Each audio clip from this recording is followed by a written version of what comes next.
Hi guys, Howzit? Welcome Trek.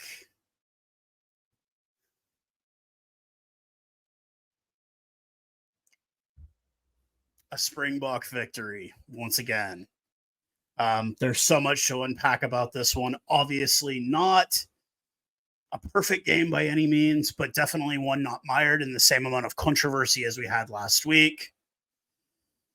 I'm absolutely kind of at a loss for words. I mean, I have some words that hopefully I will remember by the end of the video that I really want to say that I said in my live on TikTok. Thank you to any of my TikTok followers that come and hung out with me on this. I'm sorry I was not able to show you the game. Unfortunately, Sanzar is very picky about that, so I'm not able to show, but I'll let you hear it, and I'll give you commentary on my own. But yes, Springboks once again victorious over the All Blacks, this time by a score of 18-12 before an amazing crowd at DHL Cape Town Stadium. Beginning of the game, beautiful anthem, absolutely beautiful anthem. Both sides had great anthems in this game. A strong haka, no flyover issues. The plane did eventually, but something I did notice immediately post haka when the boys were doing their last little pep talk on the field is if you looked over at Eben Etzebeth's face, man, he looked like he was ready to kill somebody. Like, seriously. He looked dialed for this one. Now, we'd had some questions about the lineup going into this one, and I think it made perfect sense for Coach Rassie Erasmus.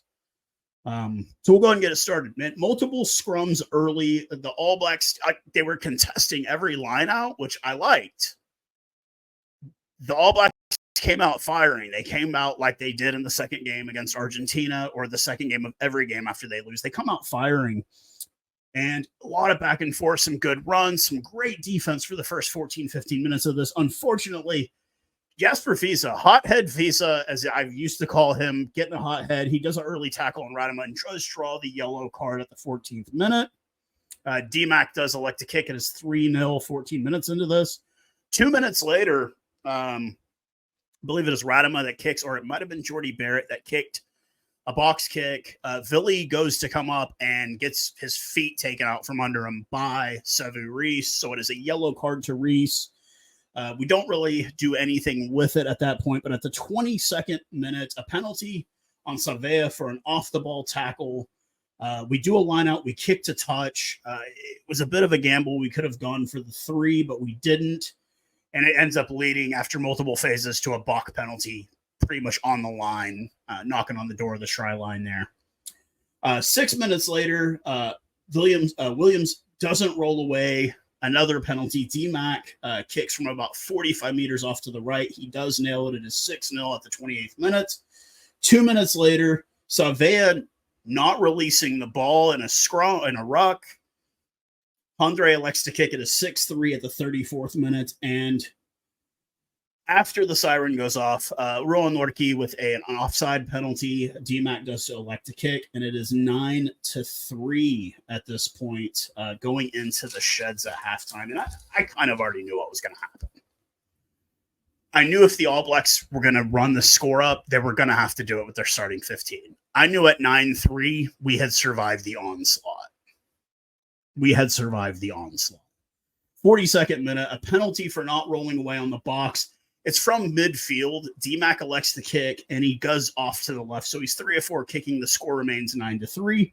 3 minutes later, Moody goes off for Lucanio Am. A minute later, the Boks are attacking. Eben goes for a try, but it does not quite touch the line. So I was kind of happy that they didn't award that because I knew that was going to be kind of a situation like the previous week. Matthew Carley, I think, did a great job. Compared to last week's officiating, this guy was like Jaco Piper level. He was great. Wasn't the best, but he was better. So doesn't cross the touchline. We go back for the penalty, a line out, and another penalty on the AB's try line. We're getting penalties knocking on the door, so we get nothing out of that. 48th minute, Colby goes in for the line out to throw the line out. And it's all they needed, man. A couple of phases later, and Sia Khaleesi, our captain, crosses over the line. The captain that said, I'm playing in this game. My nose be damned. I'll look like Quagga. You can start calling me Quagga Khaleesi all you want, or Sia Smith. all you want. He does cross. Pollard does nail it 2-2 on the day, and it's 10-9. We take our first lead of the day, and we never really look back at that point. 53rd minute, Severis is offside, so we decide to kick. Sasha kicks it from 40 meters out. Man, that's light work for that kid, man. Of course, 13-9. 58th minute, offside penalty on the Boks deep in their own end. DMAC does elect to kick. He does nail it. He's 4 of 5 on the day, and it is 13-12. 61st minute. Now, this was a bit of a controversial thing. I felt like with his hands under, it shouldn't have been an intentional knock-on, but they do give him the yellow card. Billy LaRue is sent off in the 61st minute. DMAC does elect to kick for 3, does miss. He's 4 of 6 on the day, and it remains 13-12. 65th minute, penalty for not rolling away on the All Blacks. Sasha elects to kick from about 50 meters out. It is off to the left. The score remains 13-12. 4 minutes later, AB, All Blacks, illegal scrummaging penalty. We kick to touch, but the All Blacks steal the line out. 2 minutes later, not rolling away penalty on the Springboks. DMAC does elect to kick once again. He does miss. He's 4 of 7. He finishes 4 of 7 on the day in kicking. And 1 minute later, Hendricksa does a chip kick. Colby's going to chase it down, but Tyrell Lomax, the prop for the All Blacks, takes him out. It results in a yellow card. It goes to the bunker. I'm pretty sure it's going to stay a yellow card. But that was kind of really all that needed to happen for the rest of the game. Sasha kicks to touch. Marks pushes across off the line out. Sasha does miss the conversion, 18-12. And at the 77th minute, after 9 phases, Colby does go for a drop goal, but does miss. And that's really all she wrote. Damian Dialende getting man of the match honors. Oh, man. So let's unpack a few things here. 1, Grant Williams needs to be our starting scrum half. Period. There's no question. He is our best scrum half at this point. Hendrickson didn't look too bad when he came in, but he didn't really have a whole lot of time. Grant Williams is our starting scrum half. Period. That is our best. He's our number 1. Even with a healthy Foff de Klerk, I'm picking Grant Williams over him. Foff is the old style. I did notice that about Billy LaRue, too. Billy LaRue plays the old style. Our new style, it's going to require somebody like Damian Falemza or Sasha. We need an attacking fullback. We need a guy that's not afraid to carry the ball. We need that. Philly is great, but he's our old style. He held his own, but he's our old style. That's just the point right there. All Blacks. If you're serious about your future, Will Jordan needs to be your fullback. Will Jordan was absolutely amazing at fullback. If you're serious about your future, Severis is your 4th or 5th wing. He is horrible. He's great at Super Rugby. He's horrible. If you're serious about your future, you need to get Richie Mo'unga back because DMAC ain't it.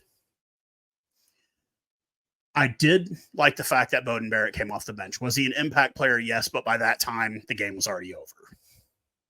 The momentum had already shifted massively. We saw a lot of Razor Robertson upset in the Boks. 4-0, 18 points. We get the Freedom Cup. 30 years after apartheid ends, we lift the Freedom Cup in Cape Town. I will say what I said on my live on TikTok. Fuck them. Our time is now. The amount of, we were humble when we won. Yeah, putting 100 on Samoa and Tonga ain't that humble. The All Blacks are still good, but they're not the best anymore.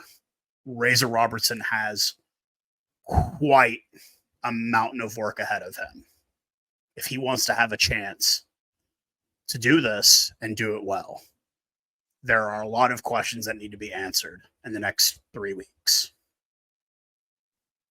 While I think the All Blacks have no problems beating the Wallabies and retaining the Bledisloe Cup, your era of being the number 1 team in the world is going to be off for a while.